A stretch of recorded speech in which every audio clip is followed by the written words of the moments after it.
Zungumzia sio nguvu ya kula dona, sio nguvu ya kubeba tofali, sio nguvu ya kulima, ni nguvu ndani ya roho. Nguvu hiyo inaingia ndani ya roho. Naomba tusome Matendo ya Mitume sura 1 mstari wa 8. Matendo ya Mitume sura 1 mstari wa 8. Lakini mtapokea nguvu akiisha kuajilia juu yenu Roho Mtakatifu, nanyi mtakuwa mashahidi wangu katika Yerusalemu na katika Uyahudi wote na Samaria na hata mwisho wa nchi. Amen. Amen. Na umuhimu wa Roho Mtakatifu. Kwa nini ni muhimu Mkristo kuwa na Roho Mtakatifu? Ni muhimu kuwa na Roho Mtakatifu kwa sababu Roho Mtakatifu ni nafsi ya Mungu. Maana yake ni Mungu. Tunapokuwa tumempokea, tunakuwa tumepokea Mungu ndani yetu. Na tukiwa na Mungu ndani yetu, ndipo hapo tunapoweza kupambana na nguvu za giza.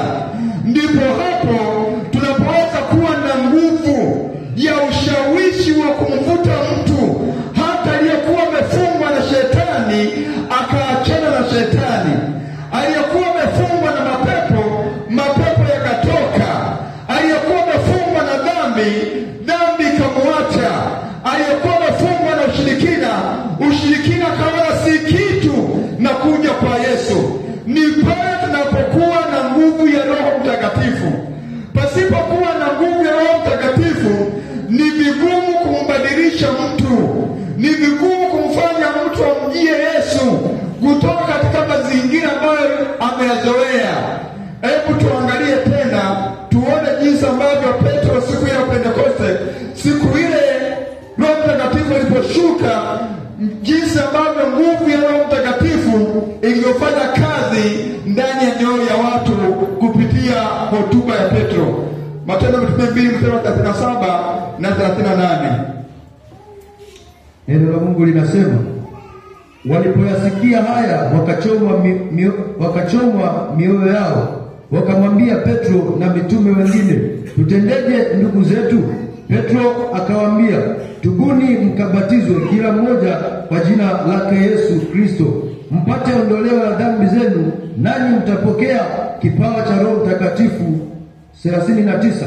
Kwa kuwa ahadi hii ni kwa ajili yenu na kwa watoto wenu na kwa watu wote walio mbali na kwa wote watakaoitwa na Bwana Mungu wetu wamjie. Amen. Endelea. 40. Akawashuhudia kwa maneno mengine mengi sana na kuwaonya akisema, jiokoeni na kizazi hiki chenye ukaidi. Nao walipokea neno. 41. Nao walipokea neno lake wakabatizwa, na siku ile wakaongezeka watu. Wakati ule Roho Mtakatifu aliposhuka ndani ya wale mitume na watu wengine waliokuwa wamejumulika, Biblia inasema walikuwa watu 120 siku ile ya Pentekoste. Walikuwepo mitume, lakini pia walikuwepo Wakristo wengine, walikuwa 120. Roho Mtakatifu aliposhuka, wakanena kwa lugha, wakajazwa Roho Mtakatifu, moto ukawaka, wakatabiri na upepo ukavuma.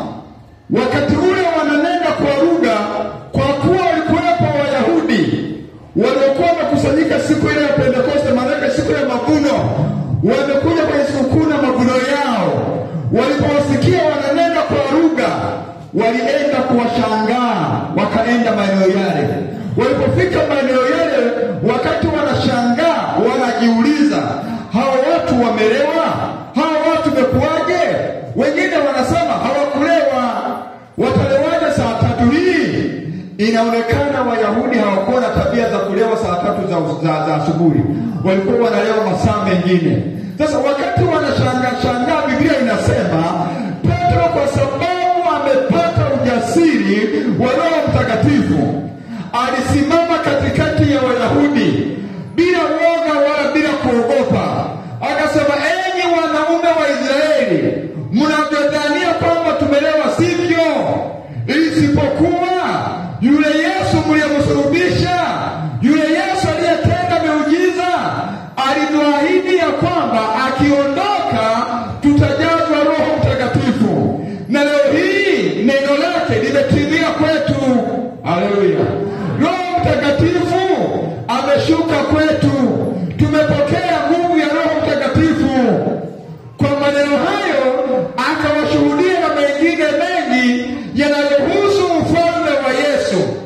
Wakati akiwashuhudia, Biblia inasema wakachoma mioyo yao, wakamwendea Petro. Umati wa watu wengi, wapagani, wazinzi wengi, washirikina wengi, walevi wengi, wakamwendea Petro wakamwambia, tufanyeje na sisi ili tupokee kipawa hicho?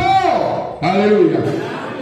Ninachotaka kusema hapo, ninamaanisha kwamba Petro hakuwa amehubiri kwa ufasaha mzuri, hakuwa amehubiri kwa maarifa mazuri, hakuwa ametumia lugha nzuri sana, isipokuwa vyovyote viwavyo, ukiwa na Roho Mtakatifu, haijalishi unajua Kiswahili, haujui Kiswahili, unajua lugha vizuri, unajua kupanga vizuri, umesoma haukusoma, unaposimama katika Roho Mtakatifu, Roho Mtakatifu kwa sababu ni Mungu, anakuwa na nguvu nyingine ya ziada, inamwingia mtu, yeye mwenyewe anahukumiwa ndani ya moyo wake, mpaka anaamua kubadilika, anaamua kumpokea Yesu, kwa sababu kuna nguvu ya ajabu inakuwa imeingia ndani yake. Haleluya! Ingekuwa ni hivyo, makanisa ya Pentekoste yasingeongezeka. Maana sisi wengine miaka ya huko nyuma, hata shule za Biblia na vyuo havikuwepo kama wakati huu. Lakini wale mapadri na wachungaji wengine wakianglikana kwa miaka ile, ulikuwa unakuta wao wamesoma, wana elimu, wana ujuzi. Lakini jambo la ajabu, wale wazee wetu, napenda sana kusema na kuwapongeza hawa wazee. Wale wazee wetu hata kama hawakuwa na elimu, kwa sababu walikuwa wameokoka, hawafanyi dhambi, ni wachungaji, ni mashemasi, ni waimbaji wa sawasawa wa roho na kweli, sio kama wa siku hizi. Ndani yao kulikuwemo na Mungu wa kweli.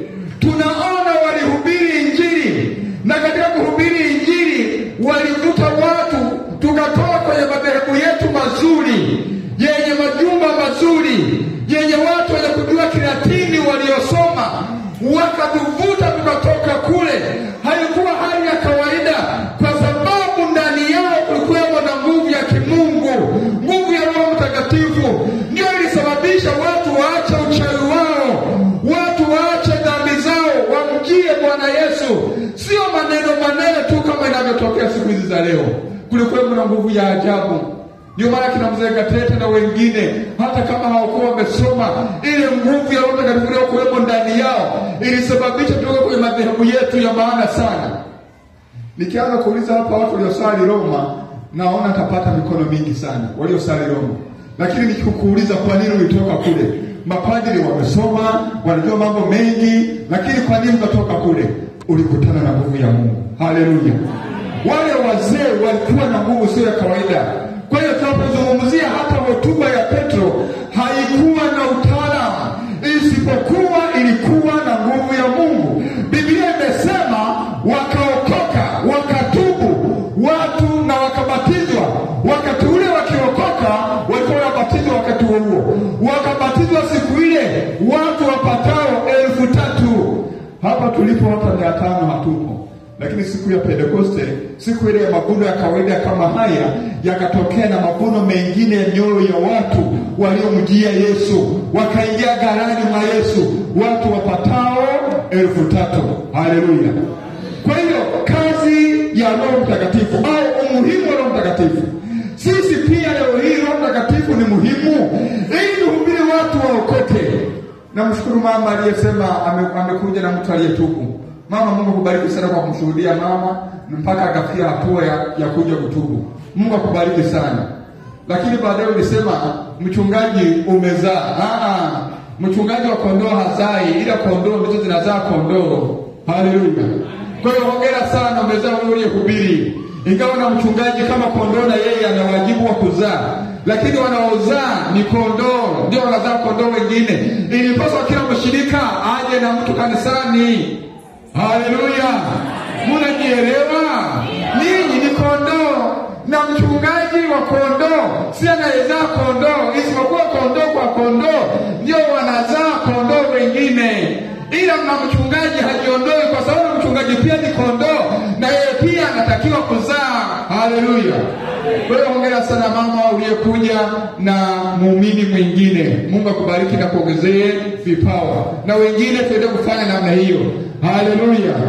Kwa hiyo ili tuwapate watu kwa Yesu, lazima tuwe na nguvu ya Roho Mtakatifu. La sivyo tutapata watu wengi wanaweza kuja kanisani wa kufuata muziki tu, wa kufuata ndugu yake kwa sababu ndugu yake anacheo kanisani na yeye anakuja tu, kwa sababu wazazi wake ni washirika na yeye anakuja tu.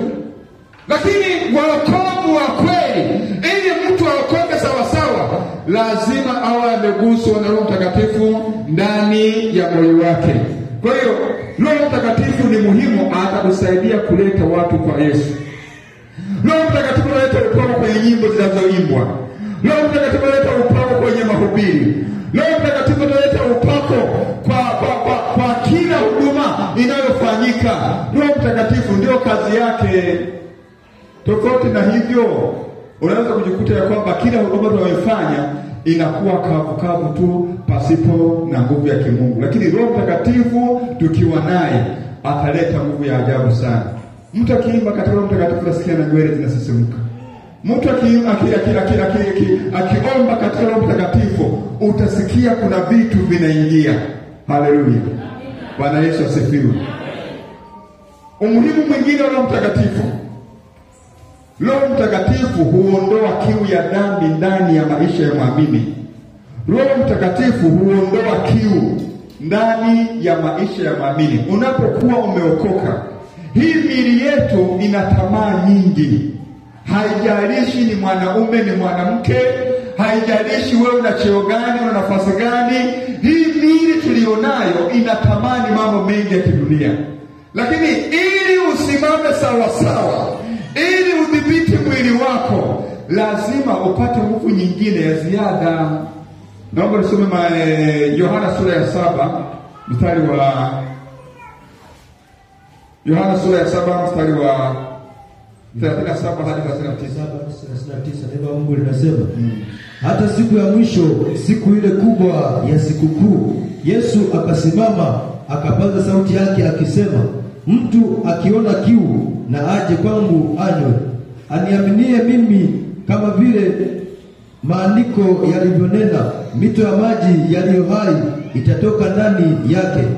Na neno hilo alilisema katika habari ya Roho, ambaye wale wamwaminio watampokea baadaye, kwa maana Roho aliyekuja hajaja kwa sababu Yesu alikuwa hajatukuzwa. Amen. Yesu siku ya sikukuu ya Wayahudi akasimama akawatangazia, kila anayeona kiu na aje anywe. Wayahudi wamekusanya maji ya kawaida kwenye matuki yao na vyombo vyao na wanakunywa. Lakini baada Yesu akasimama siku ya mwisho ya sikukuu akasema, kila anaye kiu na aje anywe, na mito ya maji ya uzima itabubujika ndani yake. Neno hili alisema kwa kumaanisha Roho Mtakatifu, kwa kuwa alikuwa hajaja bado. Kwa hiyo Roho Mtakatifu anapoingia ndani yetu anatuondolea kiu ya dhambi. Bwana Yesu asifiwe. Huwa nasema Roho Mtakatifu anafananishwa na maji ya baridi.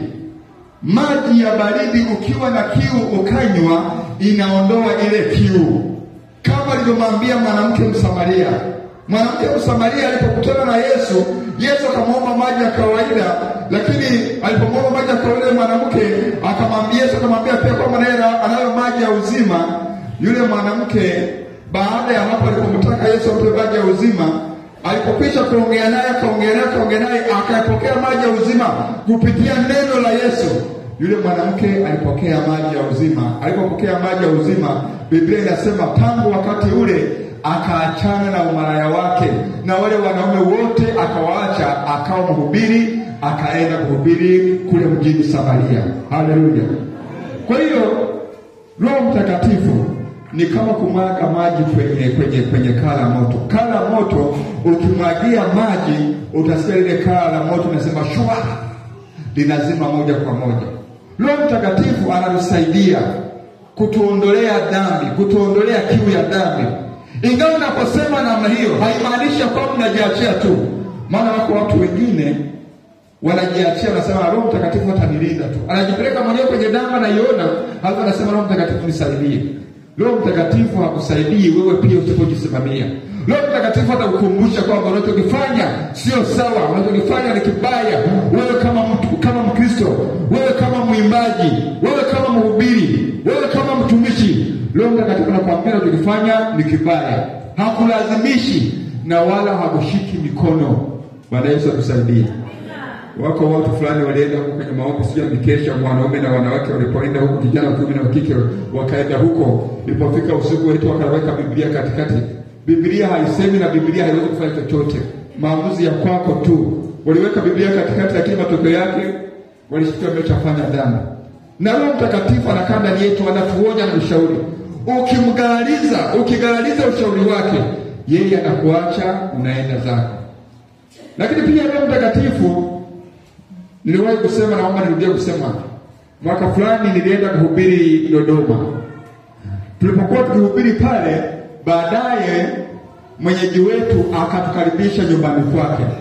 Wakati tunaondoka tunaenda nyumbani kwake, kama baada kuingia kwenye geti yake, kama pembeni hapa kulikuwepo na mbwa amefungwa kwenye mnyororo. Wakati tunapita, yule mbwa alianza kubweka. Alipoanza kubweka, alafu anaruka kama uturukia, tulianza kuogopa na kukimbia. Lakini mwenyeji wetu akasema, tulieni, huyo mbwa amefungwa. Tulipita tukaenda kwa sababu mbwa alikuwa amefungwa. Nataka kusema Roho Mtakatifu anafananishwa. Roho Mtakatifu sio mbwa, lakini anafananishwa na mbwa aliyefungwa. Yaani maana yake hii miili yetu inataka kuwaka, inataka kuruka. Lakini Roho Mtakatifu anafananisha na mnyororo ambao umefunga. Kwa hiyo kwa sababu hiyo inadhibitiwa, au miili yetu inadhibitiwa, inashikwa.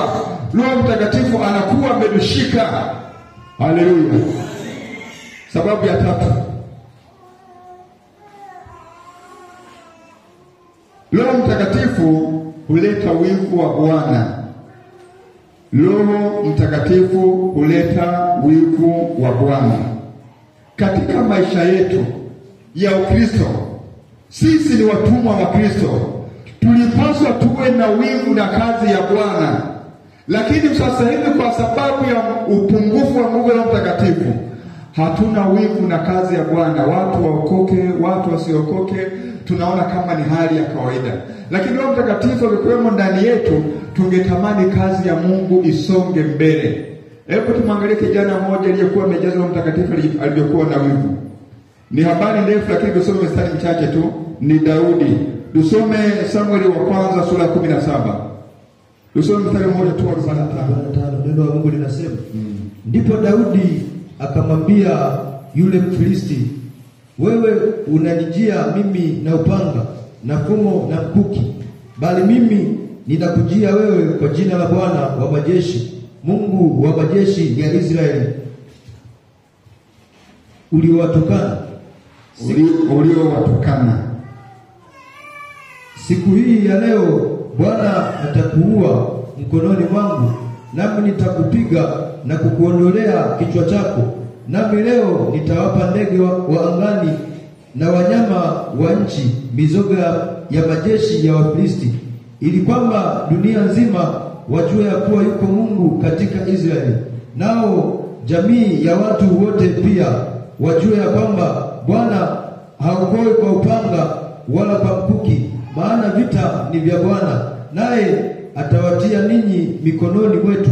Ikawa hapo Mfilisti alipojiinua akaenda akamkaribia Daudi, ndipo Daudi naye akapiga mbio akalikimbilia jeshi ili akutane na yule Mfilisti. Daudi akatia mkono wake mfukoni, akatoa humo jiwe moja, akalitupa kwa kombeo lake, akampiga Mfilisti katika kipaji cha uso. Jiwe hilo likamwingilia kipajini, akaanguka chini kifudifudi. Hivyo Daudi akamshinda yule Mfilisti kwa kombeo na jiwe, akampiga Mfilisti akamua. Walakini Daudi hakuwa na upanga mkononi mwake. Ndipo Daudi akapiga mbio, akasimama juu ya Filisti, akautwaa upanga wake, akaufuta alani mwake, akamua, akamkata kichwa kwa upanga huo. Na Wafilisti walipoona ya kuwa shujaa wao amekufa, wakakimbia.